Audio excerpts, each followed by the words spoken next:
Disitulikiti ya Bundibujo eyimiriddewo ku kyabulimi era nga kooko kye kirime ekisinga okwettanirwa.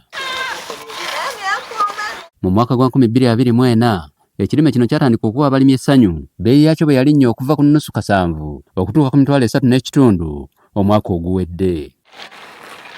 Wabula ku nkomerero y'omwaka oguwedde, bbeeyi y'ekirime kino yatandika okusereba nga kati kiregula wakati wa $9 n'omutwalo gumu, ekyeraliikiriza ennyo abalimi. Kooko yatufuuka ekizibu.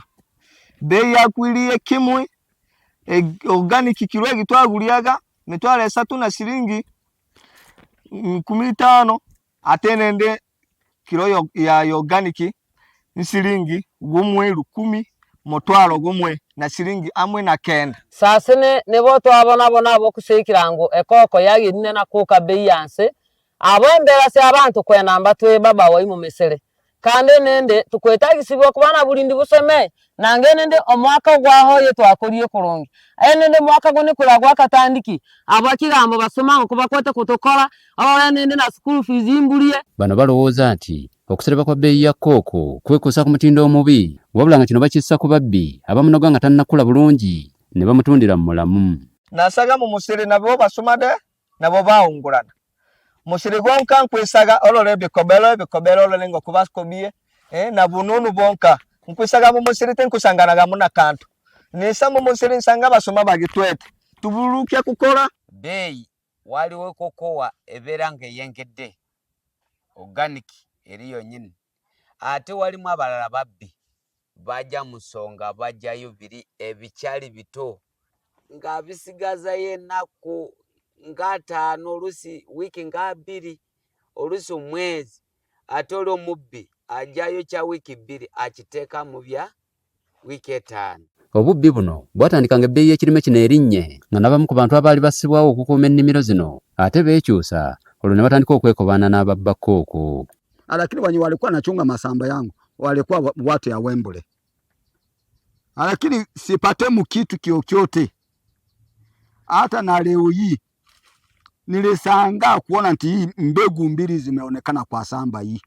Waliwe Wembule mungungu yange yenyini mbera nga mbakwata buli lunaku mutuusa wali mu maaso ga chairman nimugamba ono yabbi ate ali mu Wembule naga sunga okumuteekayo ogenda kuwemula erinnya lyange todda nga tumusubiza n'okumuteeka mu mbeera aleka obubbi. Okusobola okulwanyisa embeera eno, bano beekozemu ekitongole ekikuumi kye baatumye Bundibujo Security Company Uganda Limited nga kino kirimu abantu abasoba mu 500 okuva mu byalo ebyetoolodde Bundibujo okukuuma ennimiro za kooko nga bakolera mu mateeka. Kino baakiwandiisizza mu mateeka nga kikulira Retired Superintendent of Police Stephen Balyemanyiira era nga bakozesezza abakulembeze ba LC1 okulonda abo bokka abalina empisa n'obwesimbu ku byalo byabwe. We came up, very many farmers who sat in a meeting and decided to form up at least an association to control these guards of ours. Because you would even find the guards themselves were getting involved in safety.